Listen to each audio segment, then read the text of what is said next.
강남 납치 살해 사건을 수사하고 있는 경찰이 금전거래 상황과 동선 등을 추적해서 사건의 배후로 지목된 남성에 대해서 구속영장을 신청했습니다.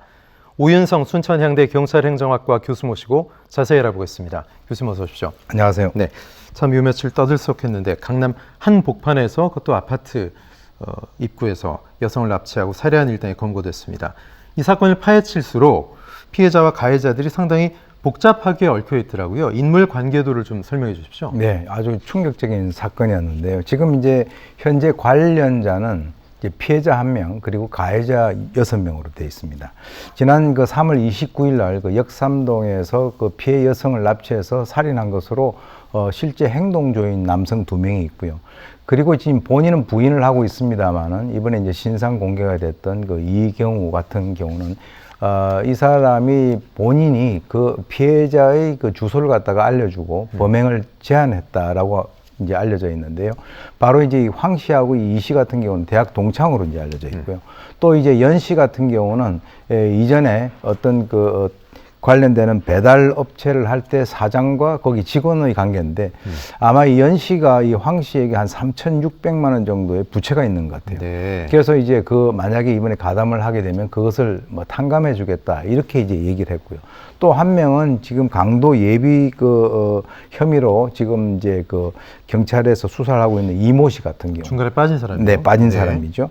그리고 이제 이번에 아까 말씀하셨던 그 유 씨하고 그리고 유 씨의 그 아내인 황 씨, 이 부부 같은 경우는 지금 강도 살인 교사 혐의로 지금 오늘 이제 구속영장 실질 심사가 그 진행이 되고 있지 않습니까? 네.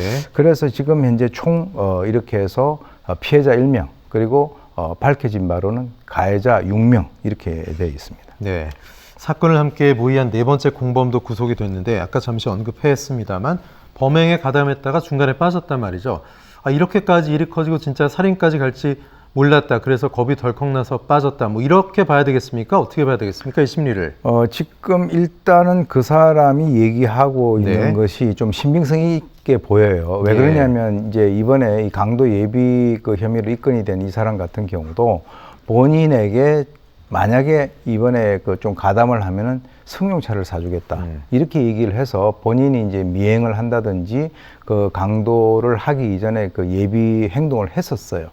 했는데, 본인이 이제 그 아까 그렇게 말씀을 하셨는데 추정컨대 돌아가는 상황이 이게 강도 정도가 아니라 이거는 뭐 사람을 살해하고 뭐 하는 일이 더 일이 커질 것 같으니까 본인의 입장에서는 거기에 깊숙이 관여해서 만약에 본인이 감당할 수 없는 그런 상황까지 가는 것을 좀 두려워해서 도중에 발을 뺀 것이 아닌가 이렇게 생각이 듭니다. 예.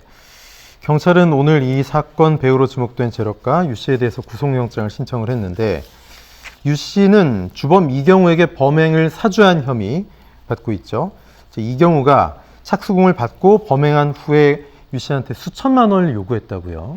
예, 그래서 이제 가장 핵심이 2021년에 그 이 두 사람 사이에서 한 4천만 원 정도의 돈 거래가 있었습니다. 예, 경찰의 입장에서는 이 돈이 이 그 어떤 강도 살인의 그 교사에 있어서 착수금이 아닌가 이제 이렇게 생각을 하고 있고요. 그 다음에 지금 이번에 그 경찰이 유 씨의 휴대전화 위치 추적을 통해 가지고 사실은 지난 그 30일 날 피해자가 살해당하지 않았습니까? 근데 31일 날 00시에 바로 유 씨 자택에서 만났고 또 그리고 이제 오후에는 유 씨 회사 근처에서 또 만났다는 거죠. 그러면 이게 00시에 사람을 만난다는 것은 굉장히 뭔가 급박한 일이 있다라고 하는 것을 의미하는 것인데 지금 이제 거기에서 나오는 얘기가 이경우 같은 경우가 그 유 씨에게 6천만 원을 요구를 했다.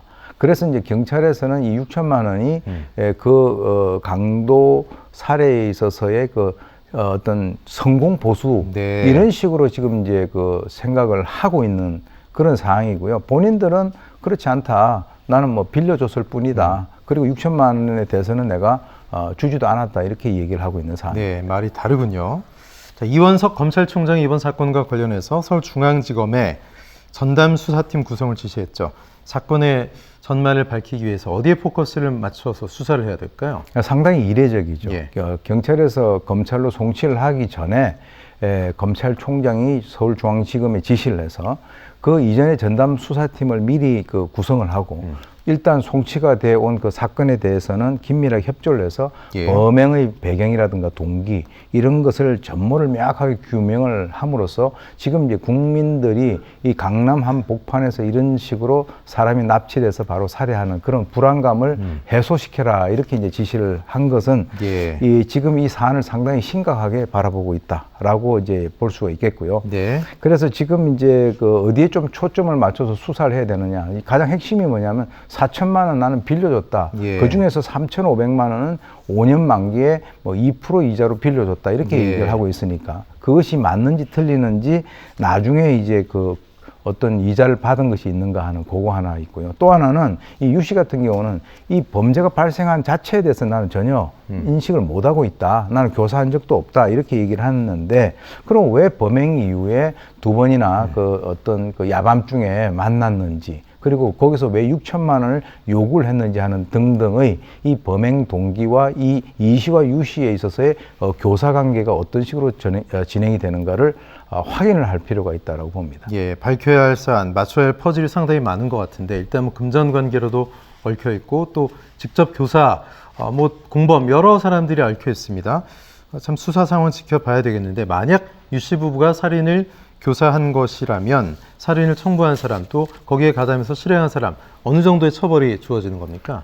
지금 이제 일단 뭐 살인이 발생이 예. 됐으니까 이 형법 제 250조에 사람을 살해한 자는 사형 무기 그리고 5년 네. 이상의 이제 징역에 처하게 돼 있는데 이 교사 부분요, 이 살인 청부 부분과 관련돼서는 형법 제 31조에 나와 있습니다. 예. 그래서 타인을 교사하여 죄를 범하게 한 자는 그 죄를 실행한 자하고 동일한 형을 갖다 받게 돼 있습니다. 자, 그런데 여기에서 이제 우리가 대법원 양형 기준에 의하면 비난 동기 살인이라는 게 있거든요. 예. 그래서 이제 경제적 대가 목적에 있어서 청부 살인은 이거는 가중 처벌을 한다는 거죠. 거기에다가 이제 또 가중 요소들이 있는데 이것과 이제 연관해서 살펴보면 계획적 살인, 잔혹한 범행 수법, 약취, 유인, 납치, 교사, 뭐 사치유기 이런 것들이 전부 다 가중 요소로 들어가기 때문에 네. 제가 봤을 때는 이거는 뭐 무기까지도 나올 수 있는 그런 굉장히 엄한 벌을 받을 수 있는 가능성이 높다 이렇게 봅니다. 그렇군요.